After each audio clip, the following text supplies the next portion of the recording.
So guys, yan, good morning, update lang. Nahatid ko na si Jamie sa Holy Spirit at nahatid ko na rin si Fiona sa Angeles University sa Angeles. So pabalik na ako.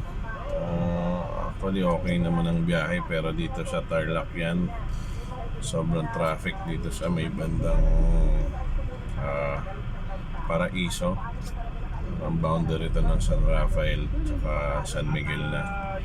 So yan, di ko alam bakit anong meron, ba't biglang nag-traffic dito, nag-bumper to bumper. Kaya nagkaka-bumper to bumper dito. Di ko alam ba't traffic, anong meron. So yan, I think siguro baka, pero hindi eh. Tapos ano na yung kung Cresto nito, pumasok na yung mga estudyante. Dito hindi ko alam bakit nag-cause ang traffic. I don't know, pero medyo tumagal. Ayan. So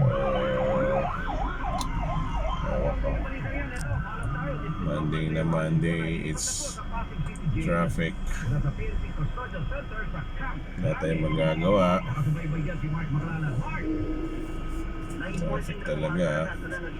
So dapat ano ka lang, chill ka lang dito. Ibandaan sana kung umabot tayo dun sa may San Rafael para makakapag-shortcut tayo sa may papuntang Northern Hills. But here, walang pag-asa. So ano na yan, counting na 5 minutes na medyo traffic. So okay, so guys, update lang. Update lang, traffic talaga big. Bye.